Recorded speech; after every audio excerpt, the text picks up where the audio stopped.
सम्मानित भारतीयों, नमस्कार। मेरा नाम कुर्बान मलिक है। किसान मजदूर संगठन के राष्ट्रीय अध्यक्ष आदरणीय ठाकुर पूर्ण सिंह के पिताजी का देहांत हो गया था। उन्होंने दुनिया को अलविदा कह दिया। आज 13वीं का दिन है। उनकी ग्राम पंचायत नसीरपुर में ढेरों सियासी लोग, ढेरों अफसर आए। यहाँ एक और शख्सियत आए हैं, करनी सेना के राष्ट्रीय अध्यक्ष महिपाल सिंह मकराना जी। सर, क्या कहते हैं, आज 13वीं के दिन आपका भी आना हुआ है। सरकार, ऐसा है, हमारे समाज के वो जागरूक व्यक्तियों में से एक है ठाकुर पूर्ण सिंह, जिनको बाकायदा समाज के लिए प्रमुखता से बोलते हुए पूरा देश देखता है और बेबाक होकर बोलते हैं और अपनी बात को रखते हैं। हम इसीलिए इतनी दूर से आए हैं कि पूरे यूपी में नहीं, पूरे देश में ऐसे बहुत कम चंद लोग हैं जो इस तरीके से बेबाक तरीके से अपनी बात को रखते हैं अपने समाज के लिए, समाज के ऊपर उठकर किसान वर्ग के लिए, जो जो पीड़ित है उनके लिए। सरकारों के खिलाफ जाके बोलना बहुत कम लोगों के बस की बात है, हर कोई बोल नहीं पाता है। अगर निर्भीक व्यक्ति कुछ बोल रहा है तो उसकी ताकत हमें बनना चाहिए। उनके दुख की कड़ी में खुशी का कोई पल हो, हम आए कि नहीं आए कोई फर्क नहीं पड़ता। अगर उनके फादर नहीं है तो उनके भाई बनकर, उनका कंधा बनकर, मुझे लगता है कि उनको संबल देने, उनको ताकत देने हर एक उस व्यक्ति को आना चाहिए जिसको लगता है कि हमारा समाज का अगुवा है, हमारा समाज का नेता है, सामाजिक कार्यकर्ता है, पॉलिटिकल व्यक्ति नहीं है। पर मैं चाहता हूँ आपके चैनल के माध्यम से बोलना, ऐसे लोगों को पॉलिटिकली तौर पर स्ट्रॉन्ग करने की जरूरत है, जो बेबाक बोलते हो और अपनी लड़ाई, अपने समाज की, अपने वर्ग की लड़ाई लड़ने में सक्षम हो। यानी आप चाहते हैं कि ठाकुर पूर्ण सिंह जी राजनीतिक फील्ड में आए। 1,00,000% ऐसे व्यक्तियों को तो MP MLA होना ही चाहिए, जो बोल सकता है, हक की लड़ाई लड़ सकता है। जब ये कुछ भी नहीं है तब लड़ रहे हैं, तो आप ये बताइए। मैं पूछना चाह रहा हूँ, पूरे यूपी, उत्तराखंड और हरियाणा, तीनों बॉर्डर है, ये तो यूपी की धरती जरूर हो सकती है, बॉर्डर पे हम बैठे हुए हैं। मैं बोलना चाह रहा हूँ, पूछना चाह रहा हूँ कि आप चाहते कैसे लोगों को है? आप क्या ऐसे पंगु लोगों को चाहते हैं जो UGC जैसे एक्ट आ जाए, आप चुपचाप मुंह में दही जमा के बैठे रहें? या कुछ ऐसा कोई भी आपके खिलाफ कोई फरमान आ जाए, आप वहां केवल पिछलंगू बन के बैठे रहें, पॉलिटिकली पार्टियों के केवल गुर्गे बन के बैठे रहें?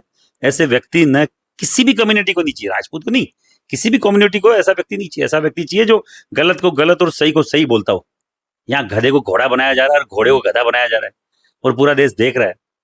ये न तो सहन करने वाली चीजें। मुझे तो, मैं हमेशा, मेरे पीड़ा रहती है। मैं करनी सेना चला रहा हूँ पिछले 20 साल से और सामाजिक फील्ड में हूँ, सोशल वर्कर के तौर पर। पूरे देश के राजपूतों की सबसे बड़ी जो संस्था है वो श्री राजपूत करनी सेना है और मुझे गर्व इस बात का कि समाज ने मुझे इस चीज की लीडरशिप देने का मौका दिया है।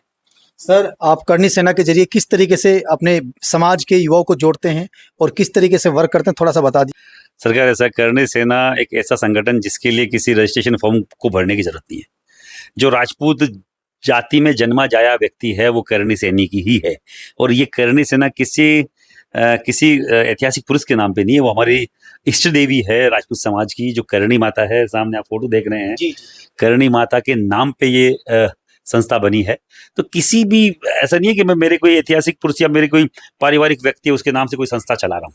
मैं उस कुलदेवी, उस इष्ट देवी के नाम से संस्था चला रहा हूँ, जिन्होंने इस देश के लिए, जिन्होंने इस समाज के लिए, समाज पे हमेशा अपनी कृपा बनाए रखी। वो कुलदेवी जो पूरे देश में फ्लैग फैल गया था, आपको मालूम होगा, आपको बहुत पुराना वाकया है। पूरे देश में चूहों से फ्लैग फैल गया था।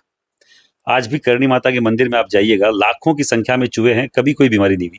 और वो बाकायदा कहते हैं कि एक चारण, एक कम्युनिटी है कि उसके व्यक्तियों के लिए करणी माता ने लड़ाई लड़ी थी। किससे? खुद यमराज से। और यमराज को ये बोल के कहते हैं कि यमराज ने जब मना कर दिया कि नहीं, इसको मैं जिंदा नहीं करूंगा, इस चारण कुल के व्यक्ति को, तो उन्होंने तभी वहां जाके बोल दिया था कि आज के बाद चारण कुल का कोई व्यक्ति ऊपर नहीं आएगा। मरेगा तो यही मेरे यहाँ काबा बन जाएगा, मतलब चूहा बन जाएगा, और वापस चूहा मरेगा तो व्यक्ति बन जाएगा। तो एक चमत्कार है जो आप भी देख रहे हैं, पूरा विश्व देख रहा है। उनके नाम से करनी सेना है और मैं हमेशा बोलता रहता हूँ, ये हमारी कोई यूं ही बना हुआ संगठन नहीं है। स्वर्गीय ठाकुर साहब कल्याण सिंह जी कालवी, जो केंद्रीय मंत्री हुआ करते थे, उनकी विचारधाराओं पे बना हुआ संगठन है। उनके पुत्र स्वर्गीय लोकेन सिंह जी कालवी ने इस विचारधारा को आगे बढ़ाया, अपने पिता की विचारधारा को, जो संसद में बैठ के छाती ठोक के बोलते थे कि जो अपने जात का नहीं वो अपने बाप का नहीं, और जो अपने बाप का नहीं इस देश का कभी नहीं हो सकता, वो झूठ बोल रहा है। सर, आप करनी सेना चलाई, बहुत अच्छी बात है। आप सरकार की आलोचना भी कर रहे हैं, लेकिन यहाँ तो बताया जाता, आम इंसान, आम मतदाता भी कहता है कि ठाकुरों की सरकार है, CM योगी जी खुद ठाकुर हैं, कई मंत्री ठाकुर समाज से हैं। कैबिनेट की बात क्या करें सर, जब मुखिया ही, सूबे के प्रेसिडेंट ही मुखिया राजपूत समाज से आते हैं। क्या CM होने से आपको ये लगता है कि यहाँ पे राजपूतवाद चल रहा है? आम लोगों में चर्चा रहती है सर कि ठाकुरों की सरकार है। मैंने तो आज तक योगी जी के मुंह से नहीं सुना। कोई संत, मुझे लगता है वो खूब सारे लाखों संत घूम रहे हैं किसी को चौराहे पे खड़ा करके क्यों नहीं पूछती है मीडिया कि आपकी जाति क्या है? योगी जी को क्यों पूछा जाता है बार बार कि आपकी जाति क्या है? प्रोटोकॉल बहुत बड़ा है, सीएम है।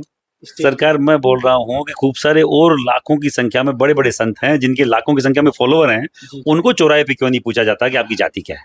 योगी जी जैसे पॉलिटिकल व्यक्ति को क्यों पूछा जाता है? योगी की कोई जाति नहीं होती, अगर जाति है तो मुझे लगता नहीं है कि उन्होंने कुछ समाज के लिए कोई भेदभावपूर्ण रवैया उन्होंने इस देश में, इस प्रदेश में अपनाया।